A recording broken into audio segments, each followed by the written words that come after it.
So from what experiences I've had with you, you're very much a family-oriented person.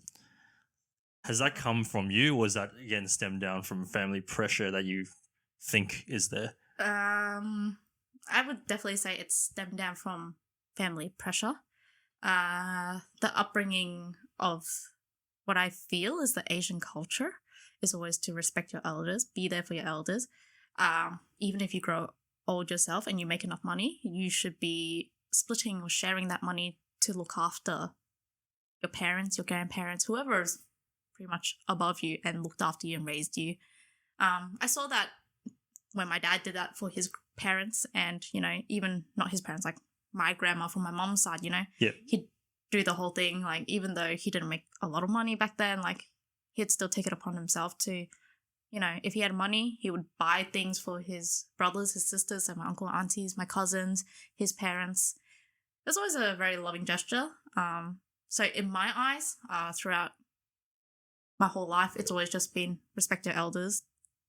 If you're capable, always to do what would make their lives easier, even if it was at the expense of yourself. Yeah. Yeah.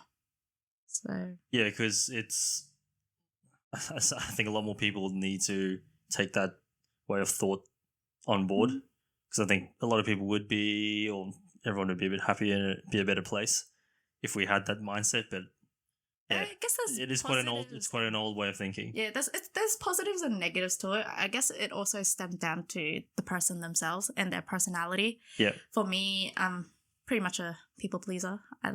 I love seeing, like, my friends and family happy. So, like, doing what I do, if it makes them happy, it made me happy. So I didn't mind, doing it. Sometimes I felt like it was a burden. Sometimes I hated how I was, like, the mindset of, why do I have to do it for you? Why can't I do it for me? Like, I didn't like that mindset. Like, I just wanted to be me. Like, why am I doing it for you? But at the end of the day, I still appreciate it that, they've been there for us, and it's only right that we're there for them. And let's just say if I did have children, I would want to instill that in them as well, just to be respectful to other people. I might not do it so harshly as my dad did it and be like, you must, like, the elder people, that means, like, whatever they say is correct. Like, I'm not going to instill that kind of mindset because I don't feel that that was right. But to such an extent, it would always just be like, if you have enough to sustain yourself, then, be more than happy to be able to help other people, be it your family or your friends, like just people you care about, Yeah. Can I say that was the same for my siblings? Definitely not. Yeah, so it's more you more so than, I guess. So that's how I realized that even though my dad and my mom, just for her family in general, tried to bring us all in the same way, like between me and my siblings, it definitely comes down to a personality thing to see if what you take out of it. Because I say my sister does not care as much as I care. My brother, he won't show as much that he cares. I know he cares deep down, like when it does really impact him, but it definitely wouldn't be what I feel to the same extent where I always put someone else before myself. Yeah. Well, Alex can probably talk more on this, because when we had her on, she was talking about that she's a people pleaser, but possibly she became a people pleaser because she knew that there wasn't really how, he's talking about her strict parents, the upbringing and all that sort of thing, that, being a people pleaser was something that she just felt there was no other option. Or more like it just stemmed from her upbringing. So because we're taught essentially to do as we're told, and that will make them happy. And so then to me, I'm like, okay, well, if I just do as I'm told and I make everyone happy, it just makes life easier. So then I just become, so now I'm just like a people pleaser. I feel like there is some validity in that. But at the same time, I think now that I'm older and I can actually sit down and think about it in a more logical sense, I feel like personality is what really drives if you exhibit that behavior or not. Because I have spoken to my younger brother before, and I'd be like, like he sometimes be like, oh, I feel like I only do certain things because throughout his whole life, dad has always been like, you must do this, you must do that. Like, it's always been very authoritative. And because he didn't enjoy that kind of lifestyle, now if people tell him no, he will purposely go do it even though he knew it was wrong. Yep. Yeah. Like it's changed into something like that. But I mean, throughout life though, like even though he's been told to be very respectful and you must look after your parents when you grow older, like it's a obligation, not a, let me teach you to be like this. Like my brother would be like, oh, but logically speaking, why? Like he has his own like logic, his own like, process of thinking opposed to just following the very strict tradition. Yeah. So I think that's why in the end, it really just stems down to how you have developed your own personality throughout, your life to either accept, embrace, and, make, use of it, or just be like, no, I don't have to. Like, I'm more than happy doing things for myself, which is totally fine. So it's just different people, different views, different. Yeah, it's like telling someone, no, you can't do it, and then telling them why they shouldn't do something. Like the latter is always going to be probably a bit more powerful, or it's going to actually be able to be But then understood. it's equally just like people can always argue, it's like, why do I have to look after my parents? Yeah. So there's always that kind of view. Definitely not spoken about within the Asian household. It's always, no, you are looking. Like if you ever suggest that you would never look after them, oh, another beating, I'm telling you. More beatings. More beatings. But you definitely get a whole earful, even if you're older, saying like, how can you be so disrespectful to your parents? How much have I done for you? Blah, blah, blah, blah, blah. The list goes long, long, long, long, long. But overall though, me personally, I don't think it's a bad thing. I feel like they have sacrificed, my view is they have sacrificed or given me what I needed to survive and become who I am today. So it's only right that I provide back in terms of food, shelter, like whatever the extent I can provide back to them until, it's time for them. So, that's just my viewpoint, but yeah.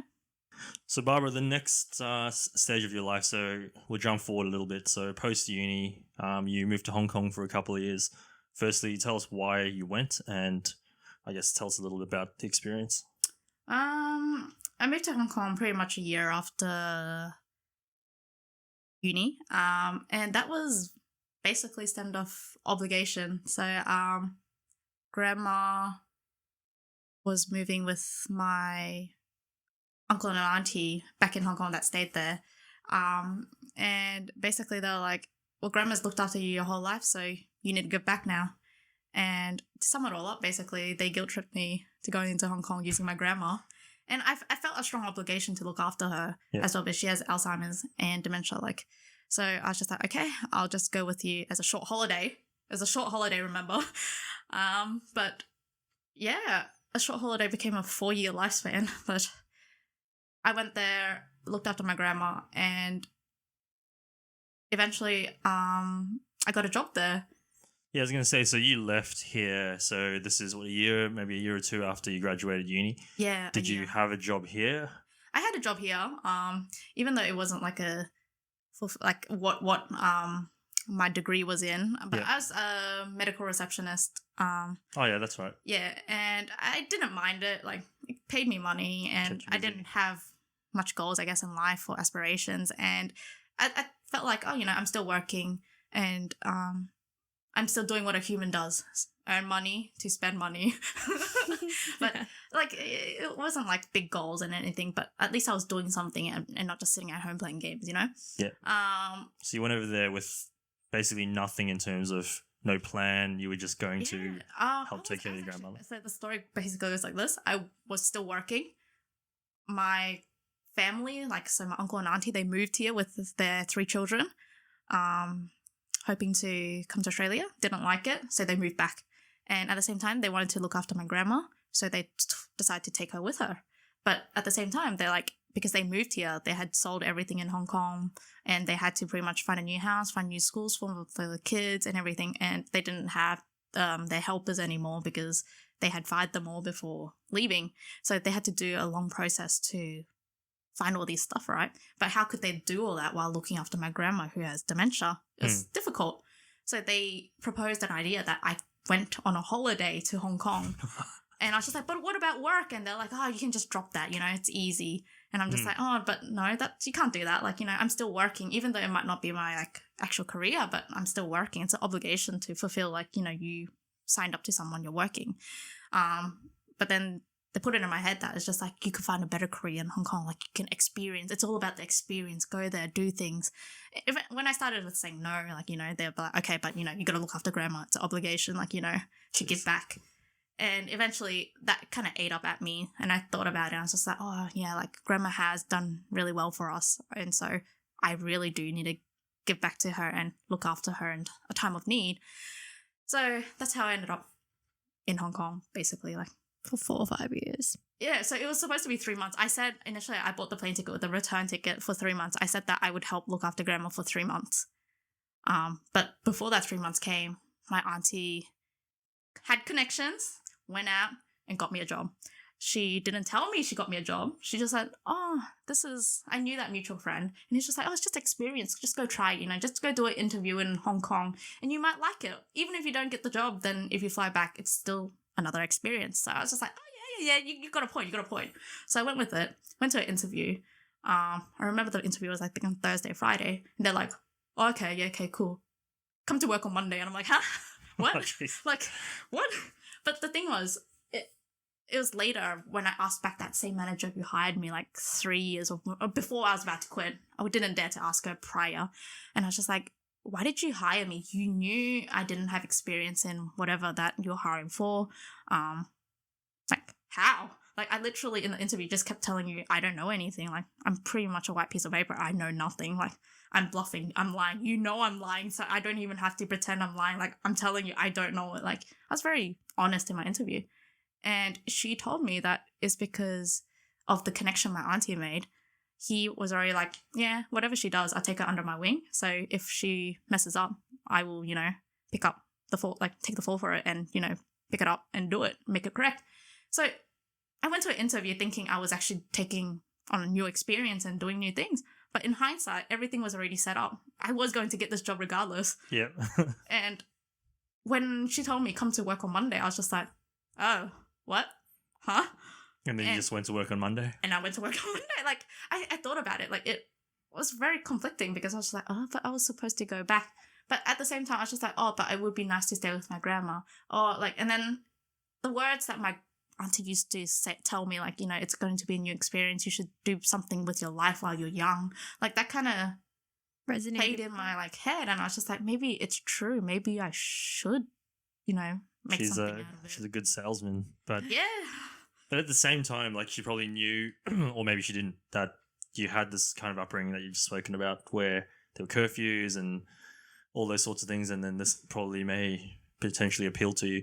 Yeah, so she knew all that. Like, she knew that I had a very strict household. So to her, she had, like, no limits. My auntie has no limits. She's crazy. But she, like, you know, she embraces new experiences. She always wants someone to do better, like, you know. So when she sees me, she's like, going to Hong Kong, new work, new friends, new life. You can do whatever you want, you know.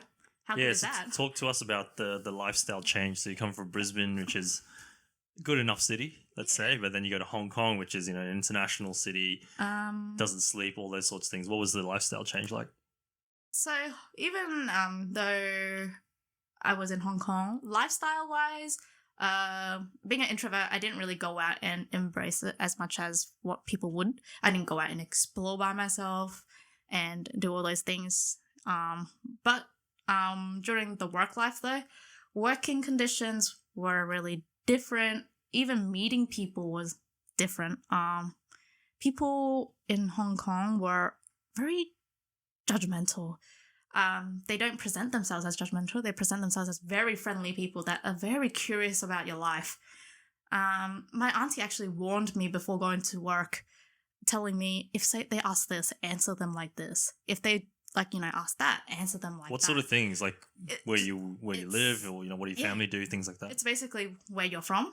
You can answer where you're from, but don't go too deep about where you're from, where you live. Tell them the street down, not the actual street you live in. Because where we were renting at that time, I'd say my uncle and auntie, they're not like rich in their sense, but they're pretty well off.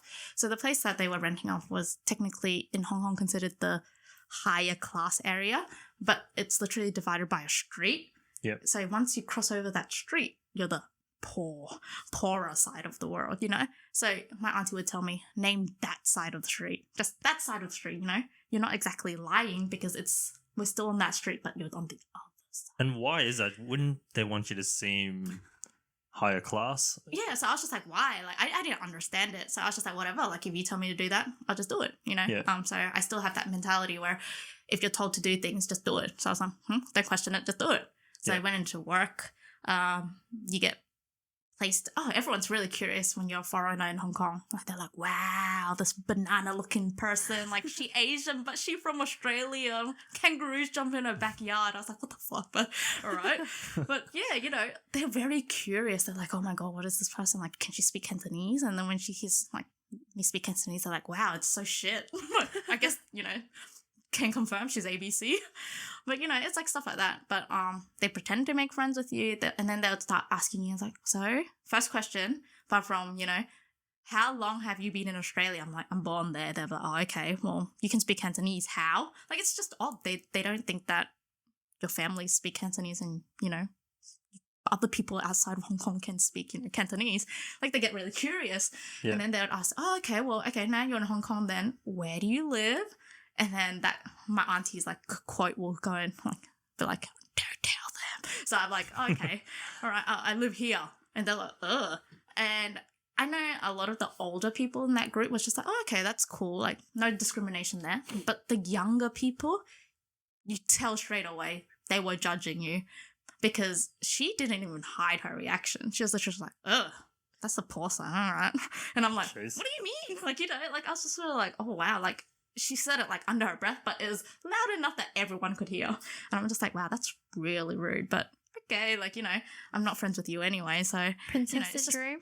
yeah, I would say she had a heavy case of that. But So maybe was your auntie telling you to say the poorest street to test people out, or yeah? like, So I'm still trying to figure out why. Like, what's she trying to do? After the whole experience, I did go home and I told her about it. And she's like, yes, that is exactly what I wanted you to see. That people in Hong Kong, they may present themselves as friendly and simple, but deep down, every time they ask you a question, it's because they want to know something about you to see if they should be your friend, they shouldn't be your friend. They're classing you to a certain category to, you know, are they rich or are they poor? Should I associate with them or should I not? That was basically what she wanted me to experience on the first day of work. Is that essentially kind of like, will this friendship be advantageous to me or not? Yeah, basically. Essentially. Basically, because on top of that, like, as I observed longer and I understood what, where my auntie was coming from, I just saw how she or that particular person, and like, you know, would interact with other people, even with other newcomers, and should do exactly the same. And then it'd always be, where do you live? Do you own that house? Do you own a car? Like, are you still living with your family? And I was just like, in Australia, if you own a car, who the fuck cares? You own a house? No one cares. Like, where do you live? You live with your family? Yeah. You're rich. If you're with your family, it doesn't matter. Like, you love your family, you live with them. Yeah. You know, you don't have to be, like, kicked out at 18 or 20 and, you know, survive on your own. Like, I never saw it that way. But in Hong Kong, like, you get classed as, oh, you're, like, old, you're still living with your family. Oh, that's a big no-no. Like, you're not a target that I would ever, like, want to, you know, date or, like, it's like stuff like that they would, you know, categorize you in, and just based on, like, these questions, which in Australia would be very like, oh, I'm just getting to know you. You know, it's nice to know. Maybe, you know, we're having dinner, and if I go past Sunnybank, I'll drop you off at home. Like, stuff like that. But nah, where you live is to, you know, class you in a certain social status. Must be a very tiring way of living if that's but across the board. But you get very defensive the longer you live in Hong Kong, because then I realized after coming back to Australia that in Hong Kong, when people ask me things, my first few questions I'd ask myself is, what do you want to get out of it? Are you actually genuine? How genuine? And how should I answer you? So even coming back to Australia, like, I realized when people were interacting and they were asking, where do you live? My mind would actually have the same list of questions. It's like, oh, are you asking because you want to know, you know, if they're rich or poor? Is it the new area or old area? Like, you know? And even though I wasn't consciously wanting to think that, in my subconscious, it was there. It was already ingrained because that's Hong Kong for you. Like Hong Kong people would always just ask you and you'd always think they had an ulterior motive. If anyone from Hong Kong ever asks me some questions, I'm going to lie to them. I'm sure not everyone's like that. Yeah, but yeah. Like you said, a lot of the office were pretty... like the older people, they're a lot more genuine. They actually cared because they would ask me where I lived because they were scared I'd catch the wrong bus. Yeah. But the ones that didn't care, they made it very known that they didn't want to be a friend because you were poor. Yeah. Basically, she had a wedding, and when she was asked, did you invite her? She was like, no, I don't even want to be her friend. But like, why would I invite her? And then I'm just like, I'm here eating lunch with you. Like, can you say it any softer? Jeez. Oh my gosh. Like, and then she's like, it's okay. She doesn't understand English. Like, she doesn't understand Cantonese. She only speaks English. Because even in the office, I would speak very minimal Cantonese. Because when I moved to Hong Kong, I hadn't actually spoken a lot of Cantonese at home. So I wasn't very confident in the language. So when most people spoke to me, it'd always be very choppy phrases or it'd just be in English. And I just hoped they understood me, which they didn't, which I found hilarious kind of. But yeah, so she didn't shy away from telling other people how she felt about me. Because there's even cases where one of the older guys at work were like, oh, you know, she's new. She doesn't know her way around Hong Kong. Maybe you should ask her if she's free on the weekend and take her out. And she basically just like, hell no, I'm saving my time for me and not for someone like her. And I'd be like, excuse me, what does that mean? And things, you know, never got great until, let me tell you how materialistic this was, or like superficial it was. Told them the right street or something. No, yeah, basically. So on the wedding night, like, because the people who interviewed me, they know where I live because I was honest, because they were managerial and my auntie had not told me to lie about it. Yep. So I told them where I lived, right? And then so on the night, they're still trying to figure out where the hell I actually live because they're like, okay, so this street is really long. Do you live on this side or this side? And I was always just very vague about it. So on that wedding night though, they're like, so how are you getting home and blah, blah, blah. And it's like, so which bus are you taking? They even go down to the bus route just to know which side of the street you're living on. Yeah. Because the bus either goes this way or this way, like, you know. And then when I told them, he was just like, this doesn't match up with your story. So that means you're going to the upper end. And I'm just sitting there going, I don't know what you're talking about, you know? And then the manager, though, they're clueless because they don't sit with us for lunch. They'll be like, don't you just live here? And then everyone's just like, oh, so you do live on that side. Anyway, that girl got caught wind of it. So she heard it after the wedding that I lived on the upper side. And also, the money I gave her was, I think, a little bit more than what her colleagues gave her. Because I was just like, oh, I can't find spare change, whatever, just... Oh, jeez. You know, Those sort of problems. Two notes is easier than, and I thought it was like, it's giving face. Yeah. Anyway, I think I gave more than what, they have a whole list of like averages you should give if at certain hotels in Hong Kong. So it's like, if you go to Hong Kong, you go to this, you give this much and whatnot, right? So I gave more than the average back then. When she came back from her wedding, oh my God, the attitude changed so hard. She was like, massaging my back and I was like, who the fuck's touching me? And then she was just like, oh, how'd you enjoy the wedding? Oh, I'm just back on, how's work been? Like, she's like massaging. I was like, when did we become friends like this? Like, holy shit, like, who are you? Could have just been marriage bliss, but let's say it's not. I'm pretty sure it wasn't. And then, like, you know, yeah, her attitude changed completely from, I don't want to associate with her to, I'm going to be her friend. Like, you know, like. Did you give her time after that? No.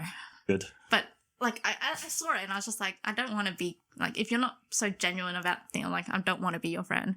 Yeah. But that was just one classic example of the people I met in Hong Kong, and there were others that were similar.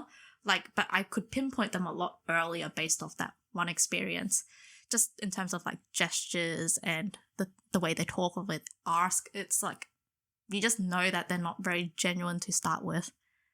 And yeah, so I'm not saying everyone in Hong Kong's like that, but that was an experience that was vastly different from the people I know in Australia. Like even on first impressions, Australians tend to just ask people questions in terms of not profiling, but just general well-being or just curious, you know, like how'd you get here, you know? Yeah, I'd say in Australia there's much less of a class system. Yeah. Again, I don't want to generalize about Hong Kong, but yeah. Possibly that's something as well. But I would say in Hong Kong, it's very distinct. You're either upper, it sounds middle, or you're dirt poor. And I don't want to associate with you. Yeah. But So you were fortunate to have, I guess, your auntie, your uncle to tell you these sorts of things, the cultural nuances. Imagine what it's like for someone who doesn't know that, and they go and they step into that. And I guess my question to this is, you've got to now have the experience that a lot of people come into Australia and have, where you're not from there, and you're trying to make it as a migrant, so you can kind of sympathize with what a lot of immigrants go through. I felt alienated when I went to Hong Kong. It was the similar experience as being in uni. I'm not white, but nor was I Asian. Yeah. So I wasn't from Hong Kong. My roots weren't deep enough to be classified like full-fledged Asian there, but I wasn't white enough in terms of appearance to be classified white. I was just ABC, and basically they're just like, you kind of feel Asian, but you're not Asian. Like, that must be the white side talking to me right now. Like, it's just things. They would class me as white, but then the white people don't see me as white. The Asians don't see me as Asian. So it's very same issue as it's when right. we're here. Yeah, like it still happens now, but sense of belonging in terms of just being Asian, it still perplexes me. Like, who am I? What am I? Like, why can't people just ignore the race and just, care for each other? So then how did you assimilate? Because you were there for 4 years. So how did you assimilate to their culture? I guess I was fortunate enough that my parents were strict at the same time because they're so traditional. They weren't open to the Western culture, and they were very just absorbed in the Western culture. So it wasn't, to me, it's not like I went there and there was a cultural shock. Did kind of feel homey, like, oh wow, like, everyone's the same here. Every one of you guys got a beating. Like, everything felt similar. Like, it kind of felt not as bad as actually being in Australia, even though I felt alienated because I was ABC though. They gave me a big leeway on the things I could and couldn't do. More could than, they couldn't, but I could kind of thing. So I actually liked that experience. Like, I was an alien, but I could still do really dumb shit and wouldn't get in trouble. Also, like, that excuse your behaviour. Yeah, because like, oh, she's from Australia, like, it's ABC, fine. They don't know nothing. Like, they don't know any better, but I'm sitting there going, like, But yeah, so it was like a good experience. I would say I didn't like the experience of not belonging, but I made good use of not belonging. Well, I guess in mentally as well, you probably realize you weren't going to be there forever, and you kind of just, like, you can make those mistakes culturally, and it's not going to stay with you for 50 years. It was excusable to some degree, and at the same time I was young, so apart from being young, they'll be like, oh, she's just young and dumb. Like, she was also ABC and dumb. Like, everything was just, there was always a reason or excuse for like what I did wrong, or like, wasn't culturally acceptable. So you got to work there for 4 years, and then obviously you're back here now. In terms of work ethic or just hours, can you kind of compare the two? It's uncomparable. I mean, it's comparable in the sense that it's uncomparable. That is uncomparable to the point that it's like working in Asia was like, what the hell? Like, it's pretty much slavery. So what's the typical day? Typical day, you go into work at 9 o'clock in the morning. We'll take that. But you finish on paper is 6 p.m. But if your boss hasn't left, you're not leaving. Yeah. I felt a very like strong sense of authority there. So on top of, even though I was away from home, away from my dad, that clearly exhibited when I went into the workforce, because despite in Australia it's like 9 to 5 and you gotta go home, like, I knew culturally in Asia they didn't enjoy it if you left early. Unless you were really proficient at your job, then you had that excuse, I'm working 9 to 6, you can't stop me, kind of thing. But you had to be held very highly in regard, like, to be able to have that kind of attitude, Yep. But as a pleb there, a new person, I felt that strong sense of like authority behind my back that I had to stay and sit here even though I've done my work, to like just sit here and do nothing. For face. Until like she left. Well, I guess that's the expectation, and no one's kind of trying to challenge it. Yeah, and because other people, all your co-workers were all there too. So it's So like so how long? Like so six is not meant to be knock off. Usually, like on a good day where there wasn't a lot of work, it'd be like 6:37. That's when the managers be like, "Oh, why are you guys all still here? All right, I'm going home. Bye, guys." And then everyone's like, "Gone." Yeah. You know, and then we're all just sitting there. I'm sitting there thinking like, "Oh yeah, you totally know it's because of you," but okay, like you know. But on days that work got really hectic, I remember leaving work at like 11 p.m., 12 a.m. just to go home to continue working. And it was an expectation that you would complete your task that day. It's not like Australia where, oh, you haven't done it. You know, you still got time. You can just keep rolling over, give some excuse and just do it. Take your time, you know, work-life balance. No such thing. Like work-life balance in Hong Kong was literally, okay, you finished your workload at work. Your balance is to bring it home and continue working. You know, that's a balance. You got to go home to work. And yeah, so on top of that, you were on call 24/7. As my role was a consultant there. So we had to serve our clients, which is where I worked, right? 24/7. So there were issues at like, because we accommodated for the US times as well. So you get calls at 3 a.m., 4 a.m. Oh, service crashed. Time to jump up. Like, you know. Oh, jeez. You have to wake up and fix it. So you're awake at 3 a.m., 4 a.m., 5 a.m. fixing it for like the next 2 hours. It's like 6 a.m. You're like, oh my God, another 3 hours and it's work. So do I sleep? Do I get to sleep in longer or like, do I go to work? Nah, you still gotta go work at 9 a.m. So you're just like, do I get paid for it? Nope.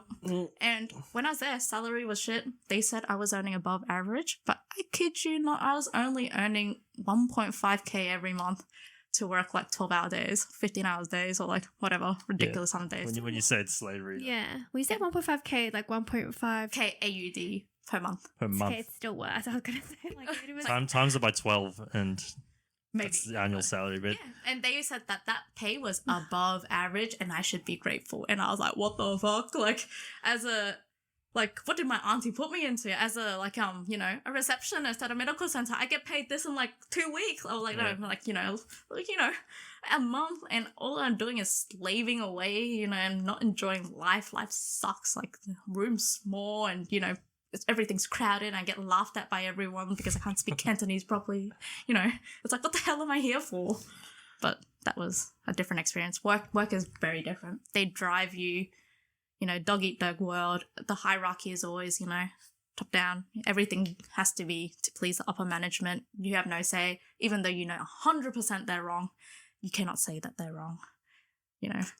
Well, you can see where they're hardworking and how they get results when they come to Australia. So it's actually, when I come back to Australia, I actually kind of miss that lifestyle.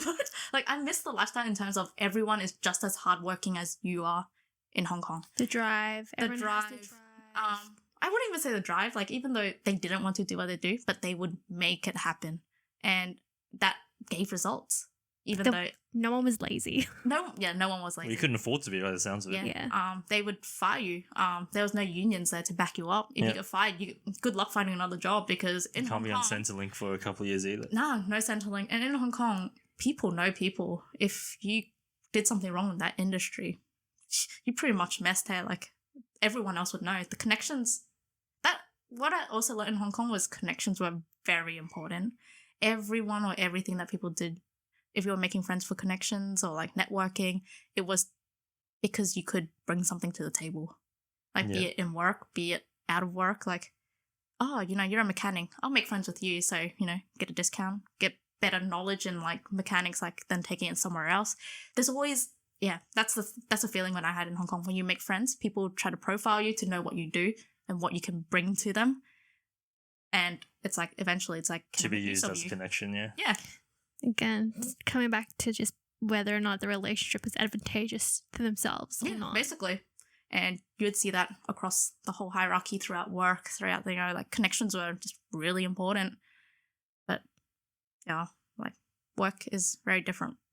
Like in Australia, you've got unions, you've got laws, you know, minimum wage, and there's just so much protection that I personally feel it makes people too complacent, too a little bit lazy. Like, you know, I can do 9 to 5, and if you tell me to do OT, I can pretty much sue you for, like, you know, take you up somewhere, like, to say that, you know, you're going past my rights and whatnot. Like, I mean, it's nice having rights, but I feel like that's the very stark difference being in Asia and being in Australia and the workforce. Well, yeah, and, we have a lot of safety blankets, safety nets rather, so. And that definitely transitions into lifestyle as well.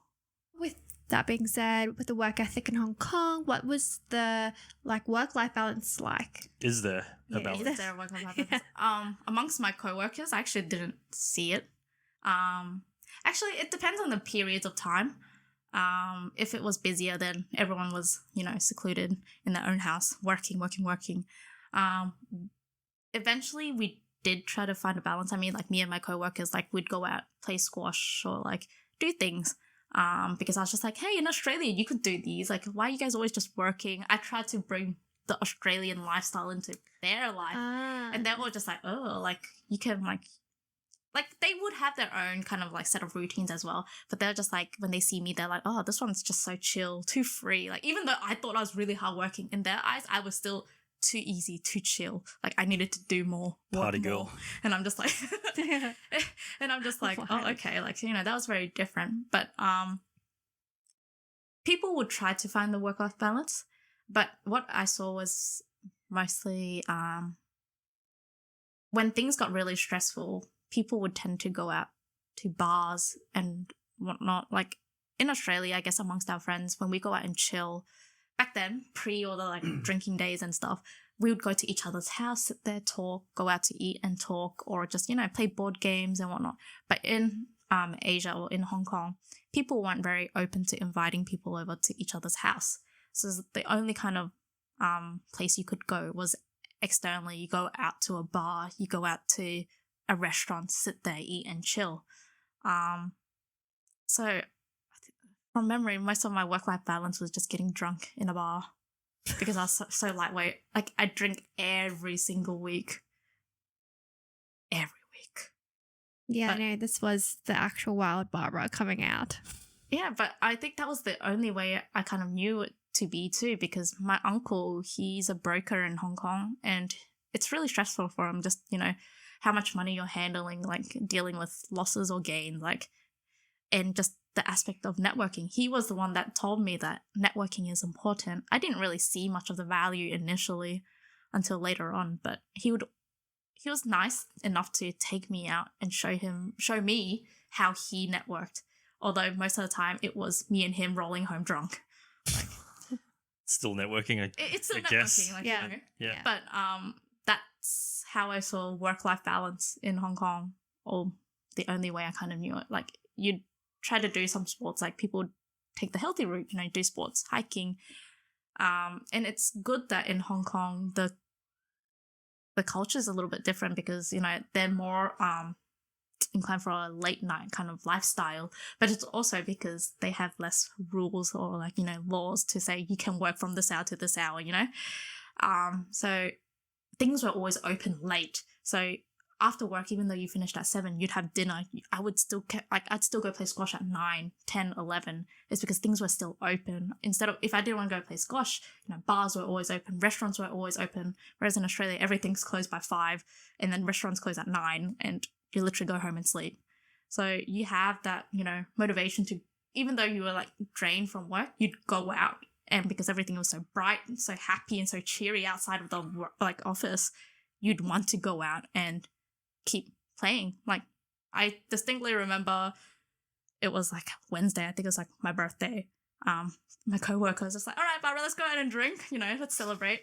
Drank, got drunk, went home at like 5 a.m. Still crawled to work at 9 a.m. the next day. But that's just the lifestyle, I guess, in Hong Kong. Like, if you wanted to go out and find things would still always be open at least till like just the common stores, 10 to 11, 12, and bars would always be open till like 5 a.m. Yeah.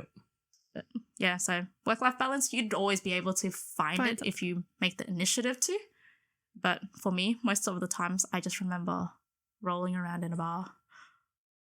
Well, at least you got to experience that for a little while. Yeah, I don't think it was like the best experience in terms of like the organs and everything. But The brain.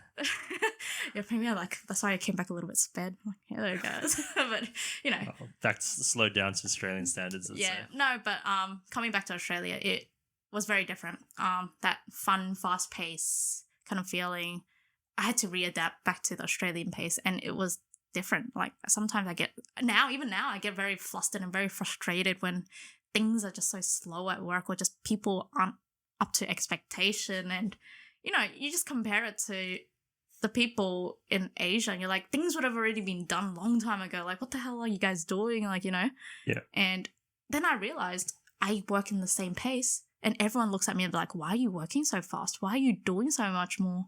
Like, I actually was talked about behind my back because I was doing too much, and it kind of like outshone them, like kind of, and it gave them that like as a manager who's taking KPIs, they'll be looking at it, be like, if Barbara can pump out 40 files while doing like on the phones, doing other like, making bookings, what the hell are you guys doing only just hitting 20?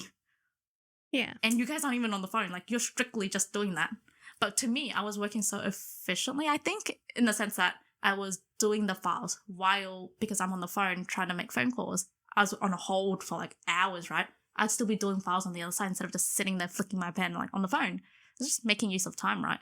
Yeah. But me providing efficiency made other people look bad, and they didn't like it. But they didn't tell me that, but they said it behind my back, and I'm just like, okay, well, like, like, it wasn't nice. Can't be working too hard. I can't be guess. working too hard, or people will hate you. Working too little will also hate you. I'm like, there's never gonna be a good thing about it. But I mean, like, and then now working in this new role though, it's like similar. Like, it's funny because everyone in my role is ABC, or like they're predominantly Asian, and they're all very hardworking. It kind of feels like Asia, but then at the same time, it's not, because we still always talk about work-life balance, 9 to 5, just unions, pays, rights. Like, we still have that layer. Like, they're hardworking because they're all from other countries that moved here to work. But at the same time, it's like we're trying to balance it and justify like what we can and can't do based off standards within Australia. So that's like still trying to transition back into like juggling act. Yeah, like, how chill am I, like, in terms of work-life balance, or like how much should I, instead of in work now, I'm thinking more, how do I strive to be better? Like, do I need to strive and excel in terms of career to do better? Like, now I'm complacent, but it's just like, if I compare it to what I was in Hong Kong, it's like, I don't have that drive anymore. Like, nothing motivates me to want to go to work. Like, it's just very different. So we ask everyone that comes on, like, what is their, I suppose, their definition of success? For you, do you have one? The set standard of success based off upbringing or family. Just for you, for yourself. Like, at what point would you say a success? To me, I think success, it's hard because I don't want to say I think of it strongly about it, but the upbringing part really plays a big role. Like, success has always been ingrained in me as have a family, have money, buy a house, have cars, and be able to support your parents. That's success. To me, now, I feel like success is just so long you're content, you're happy, you have a job, and that job is able to sustain your lifestyle plus extras. So if I can accommodate for other things, like, that's cool. But to me, that is already like success. Like, you don't have to be like a millionaire, billionaire. Like, you don't have to own companies, businesses. Like, everyone has like a different definition, but to me, I don't find, like, they are successful. I'm not saying that they're not successful, but my terms of success, like, in this life, is just so long I can support myself and I don't need to rely on other people. And after that, I'm still able to care and give to my friends and family. Like, to me, that's happy life, and it's successful enough. Like, if I do more than that, then it's a bonus. But so, my bottom line is that. Yeah, no, that's cool. That's perfect. That's for you. You're ticking all those boxes. Would you say that you're content? I'm content. sometimes when there's the down times, you always think, what can I do more of? What can I bring more to the table? But I always have to remind myself to like step back and say, throughout life, like what you have achieved, even though it gets downplayed by your parents or like your family, or even sometimes you compare yourself to your friends to see like, oh, you know, they've done this much. Am I up to par? Like, you know, I have to really strongly like, you know, remind myself that everyone's life goes at a different pace, and that like you should just be with like content with what you have. Be grateful of what you have, and it's never going to be enough, right? Because if you're putting it down to, you're never going to have enough. Like if your mindset is always to drive and like have that drive, achieve something greater than what you're already technically great at, like you technically have a lovely life and you always want more, then where do you stop? Where do you go, okay, I'm done, I'm happy? You'll never be there because you always have that thirst for more. You're always chasing after like nothing really. So for me, my bottom line is what I mentioned before. If I have more to give, more to earn, more to do, then it's all a bonus. But I just remind myself every day just to be grateful with what I already have. That's perfect. And you spoke about it before when you talk about other people's definition of success, the family and all that. For you personally, is that something, actually we don't have to talk about whether that's something you want, but drawing it back to the way you were raised by your parents, do you think that style is something that you agree with, that you would do if you do have kids?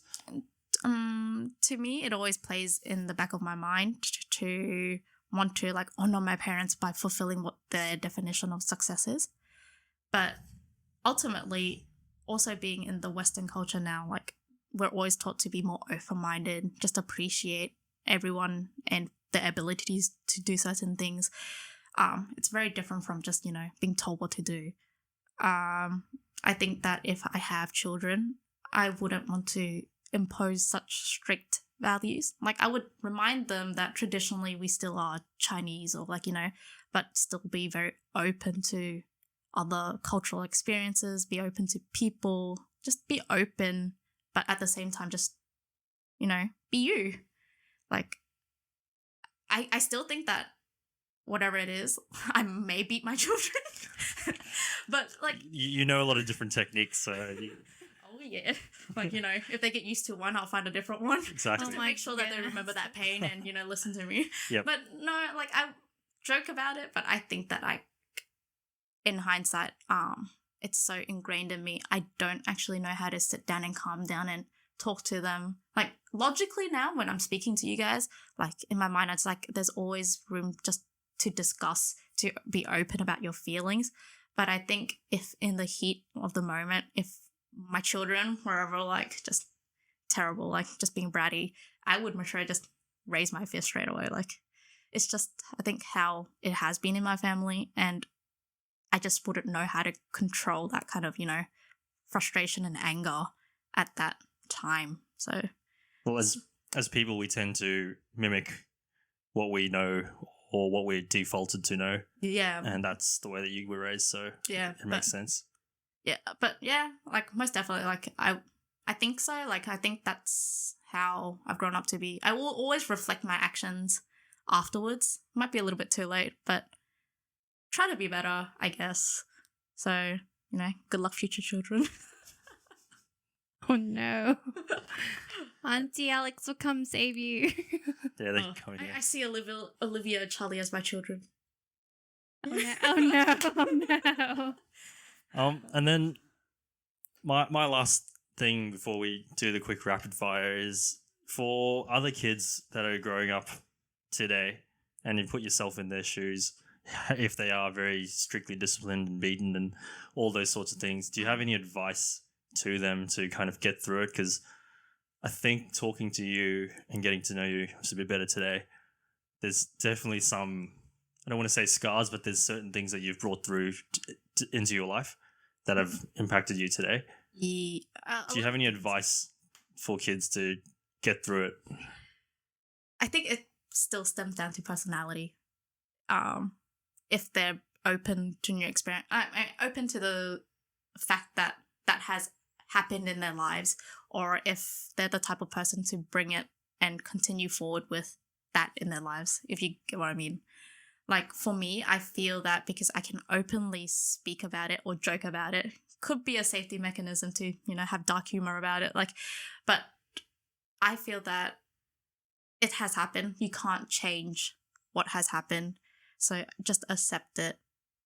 You know, be able to vocalize about it is also an experience. Might not be the most positive one, but if you bring it on, like, just always say, because this happened to me, then I'm going to be like that. Like, it's going to impact how you will be in the future. Yeah, definitely. So if you accept it is not, doesn't mean that it's right, but just accept it within yourself that it's something that has already happened and you have to personally find a way to overcome it.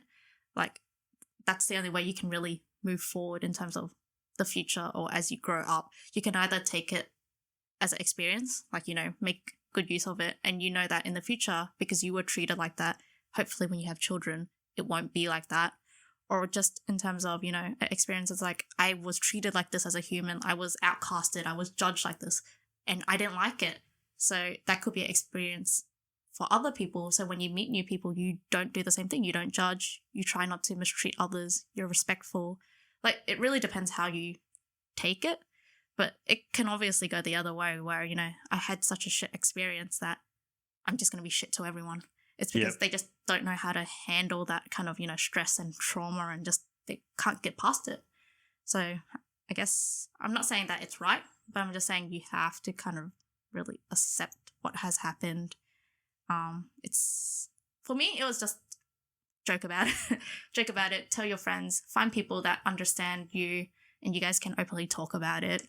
Well, I was going to say, have you been able to lean on anyone, whether it's family or friends, to... Yeah. Now, now we're talking about it and you're starting to think about it a bit more, I think. Yeah.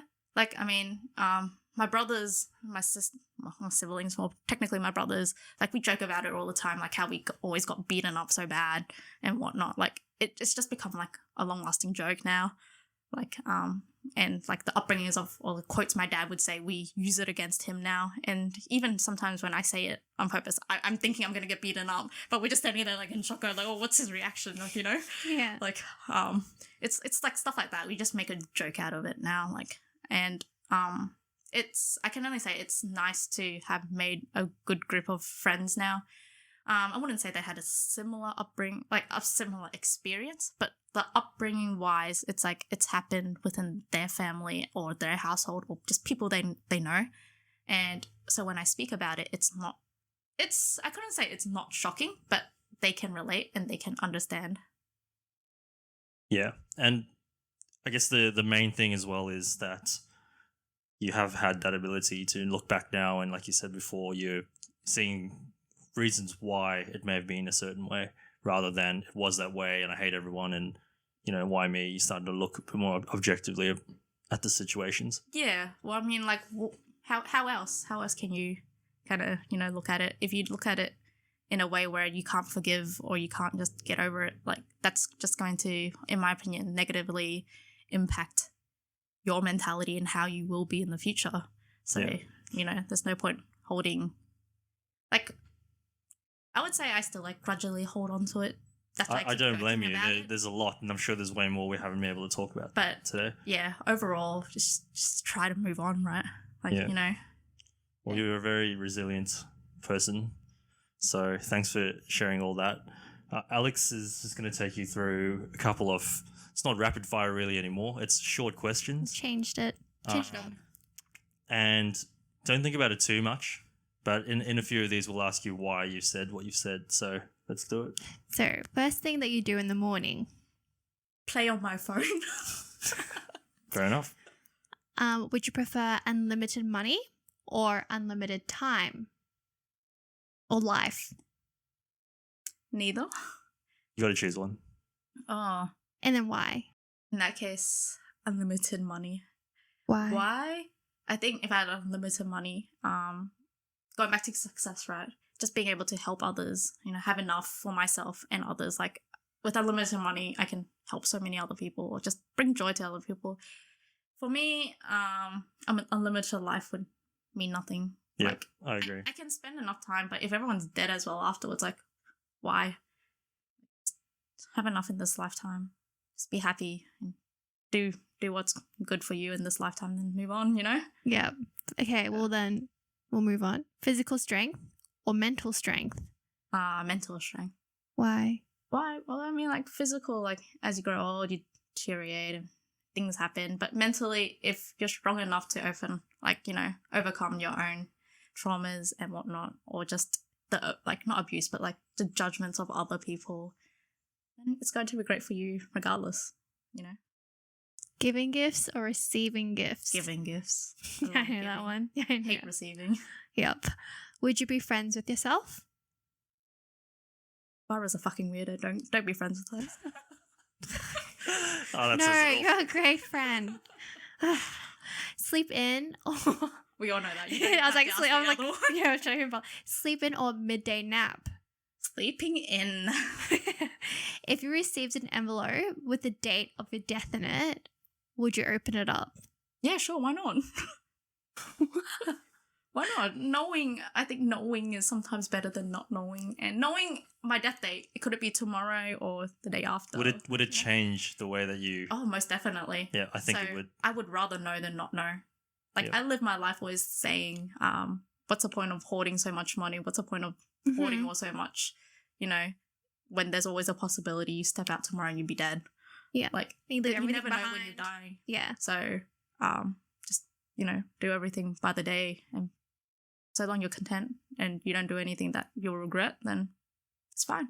So knowing the date of when I will actually die, that would solidify what I can and can't do within that time span. So, Handy. so why not?